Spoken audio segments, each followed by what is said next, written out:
அதிமுக தான் தமிழ்நாட்டுல ஆட்சி இருக்குங்கிறதுல அந்த ஸ்டாண்ட்ல இன்னுமே கூட்டணி ஆட்சி குறித்து செய்தியாளர் எழுப்பிய கேள்விக்கு முன்னாள் முதல்வரும் எதிர்க்கட்சித் தலைவருமான எடப்பாடி பழனிசாமி அவர்கள் பதிலளித்துள்ளார். பாதுகாப்பு வழங்கப்பட்டிருக்குது. நீங்க மத்திய உள்துறை அமைச்சர் கோரிக்கை வச்சீங்களா இல்ல அவங்களா வெடிகுண்டு மிரட்டலாம் ஏற்கனவே உங்க இல்லத்துக்கு வந்து ஏற்கனவே உங்களுக்கு தெரியும், நீங்களும் பத்திரிகையில் ஊடகத்திலே வெளிப்படுத்துறீங்க. அதில் அடிப்படையில் தான் வந்திருக்குது. தேசிய ஜனநாயக கூட்டணியில அங்க வைக்கிறீங்க, ஆனாலும் அதிமுக தான் தமிழ்நாட்டுல ஆட்சி இருக்குங்கிறதுல அந்த ஸ்டாண்ட்ல இன்னுமே அதாவது தெளிவா எனக்கு சென்னைக்கு அமித்ஷா அவர்கள் வந்த பொழுது உங்க ஊடக நபர்கள் அத்தனை பேர் இருந்தீங்க.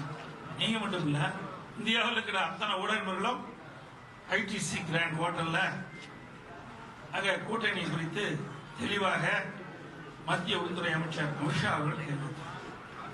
அனைத்து இந்திய அண்ணா திராவிட முன்னேற்ற கழகம் பாரதிய ஜனதா கூட்டணி அமைக்கப்பட்டிருக்கிறது. இந்த கூட்டணிக்கு அனைத்து இந்திய அண்ணா திராவிட முன்னேற்ற கழகம் தலைமை. அனைத்து இந்திய அண்ணா திராவிட முன்னேற்ற கழகம் ஆட்சி. முதலமைச்சர் வேட்பாளர் இபிஎஸ் அவர்கள் தெரிவித்தார். எல்லா ஊடகத்திலையும் பத்திரிகையிலும் வெளிப்படுத்தினீங்க.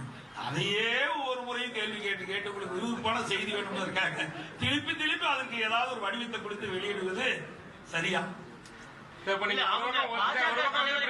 ஏற்க மாட்டேங்கிறாங்க. ஒரு சின்ன தயக்கம் இருக்கிற மாதிரி இருக்குது.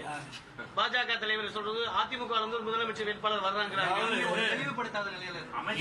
இதுல வந்து டெல்லி எடுக்கிற முடிவு தான். உங்களுக்கு அத்தனை பேருக்கு தெரியும், பத்திரிகை ஊடகத்துக்கு என்னை விட அதிகமா தெரிஞ்சது நீங்க. மாண்புமிகு மத்திய உள்துறை அமைச்சர் அவர்கள் கூறிய பிறகு அதற்கு அடுத்தாற்போல் யார் பேசினாலும் அது சரியல்ல என்பதுதான் என்னுடைய கருத்து. பிரச்சாரத்தை ஸ்டார்ட் பண்ணிட்டீங்க. செய்திகளை உள்ளது உள்ளபடி தெரிந்து கொள்ள ரெஃப்ளெக்ட் நியூஸை சப்ஸ்கிரைப் பண்ணுங்க.